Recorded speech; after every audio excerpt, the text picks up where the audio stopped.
Hey guys, देखिए हो सकता है कि आप लोगों ने शेयर खरीदा होगा और वो कंपनी जो है मर्ज होने वाली है। दो कंपनी है आपस में मर्ज होने वाली है। आप देखिए समझते हैं मर्ज का मतलब क्या होता है और उससे बेनिफिट क्या होगा, ये समझने की कोशिश करेंगे। तो देखिए दो कंपनी होती है जो वॉलंटरली वो चाहती है दोनों कंपनी की हम दोनों जो है आपस में मिल के काम करें। हमारा जो प्रॉफिट एंड लॉस है वो आपस में डिवाइड हो जाए। मतलब कि एक क्या करना है कि एक न्यू कंपनी को फॉर्म करना है दोनों कंपनी को मिलाने के बाद। याद रखिएगा, और ये लीगल प्रोसेस होता है। लीगल प्रोसेस, लीगल तरीके से दो कंपनी को एक ही बना देना है। इसका मतलब होता है मर्जर। अब एक देखिए एक्वाइजेशन भी होता है। एक्वाइजेशन बिल्कुल डिफरेंट होता है, वो बिल्कुल ही डिफरेंट होता है। ये कंपनी दोनों आपस में कमाने के लिए, काम करने के लिए मर्ज होती है। और वो कंपनी जो होता है, एक कंपनी छोटी सी कंपनी को खरीद लेता है, जिसको बोलते हैं एक्वाइजेशन। भाई जो भी प्रॉफिट होगा मेरा होगा, मैं तुमको नहीं दूंगा, वो मेरा है, सब मेरा। उसको बोलते हैं अक्वायर किया गया। और इसको बोलते हैं मर्ज किया गया, जो दोनों आपस में बातचीत करके कि हाँ भाई अब दोनों साथ में काम करेंगे, उस हिसाब से इन्होंने मर्ज कर लिया करके।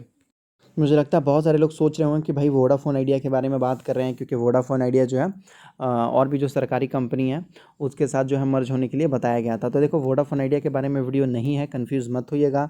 यहाँ पर बैंकिंग सेक्टर के लिए है। बैंकिंग सेक्टर में यहाँ पर आपको बताया जा रहा है दो, यहाँ पर कौन सी कंपनी है। मर्जर ऑफ, एक मिनट, कुछ कुछ बीच में प्रॉब्लम आ जाते हैं।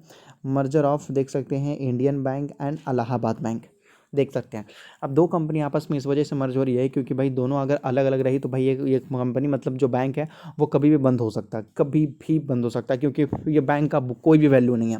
देखिए मैंने आपको बता रखा था कि ये पहली चीज़, बैंकिंग सेक्टर में इन्वेस्टमेंट ना करें। दूसरी चीज़, अगर बैंकिंग सेक्टर में अगर आपको इन्वेस्टमेंट करना है तो केवल 4 से 5 बैंक में ही पैसा डालें, वो भी टॉप 5। टॉप 5 ऊपर से नीचे आना है। पहले SBI, HDFC, axis bank, ICICI, Kotak, इस तरीके के बैंक में आपको पैसा डालना है। नहीं तो बैंकिंग सेक्टर में पैसा नहीं डालेंगे भाई, नहीं डालेंगे, ऐसा आपको सोच लेना चाहिए। क्योंकि मैं आपको बता दूं, अगर आपको मैं आपको बोलूँगा एक बार गूगल में आप जाकर सर्च कर लो। आजकल के डेट में तो सारा डेटा अवेलेबल है। आपका बेटा झूठ बोल सकता है लेकिन आपका डेटा झूठ नहीं बोल सकता। उसी तरीके से गूगल में जाके सर्च मारो कि हर साल कितना बैंक जो है डूब जाता है।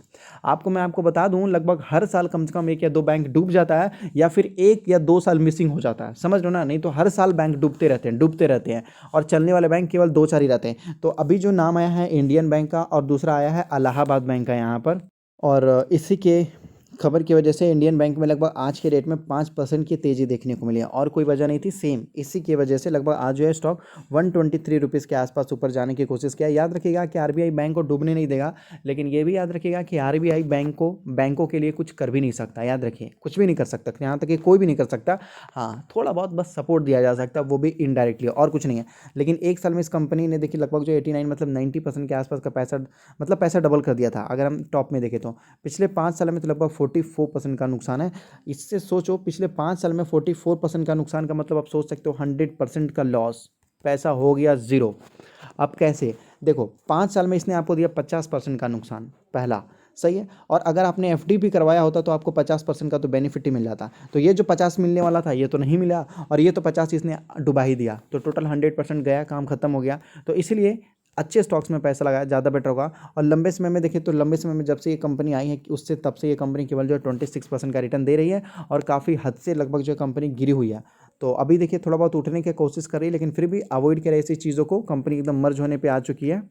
और इलाहाबाद बैंक के बारे में मत पूछिएगा, इलाहाबाद बैंक एकदम बिल्कुल कंपनी डूबी चुकी है, बिल्कुल चारों तरफ से। यहाँ पर नेट प्रॉफिट अगर आप देखोगे तो ये आपको बताया जा रहा है क्वार्टर ऑन क्वार्टर। यहाँ देख सकते हो 1900 करोड़ का नुकसान है, 1800। यहाँ देख सकते हैं 747 CR, 3900 CR, 133 का प्रॉफिट देखने को मिला। फिर देख सकते हैं लगभग 2000 के आसपास। जब प्रॉफिट हुआ तो केवल 133 करोड़, और जब लॉस हुआ तो लगभग 2000 करोड़ के आसपास। तो ये इलाहाबाद बैंक तो पूरी तरीके से समाप्त हो चुकी है, इसकी जाने की घड़ी आ चुकी है। तो ये दो कंपनी को मर्ज किया जा रहा है। तो मैं आपको बोलूँगा मर्ज होने के बाद भी जो ये एक एंटिटी बनेगी, लेकिन फिर भी मैं आपको बोलूँगा निवेश ना करें, दूर रहें, बिल्कुल दूर रहें। क्योंकि बैंकिंग सेक्टर में कुछ भी नहीं बचा है, याद रखो, बैंकिंग सेक्टर में कुछ भी नहीं बचा है। फिर भी मैं आपको बोलूँगा स्टॉक मार्केट है, ये कभी कभी बड़ा बड़ा आपको शॉक भी दे सकता है। तो कुछ भी करनी हो उससे पहले मैं आपको बोलूँगा एक बार खुद का भी रिसर्च कर ले, हो सकता है कि आपको पसंद हो भाई, है कि नहीं। अगर आपको अच्छा लग रहा है तो आप एंट्री ले सकते हो, कोई दिक्कत की बात नहीं है। तो आपकी मर्जी है।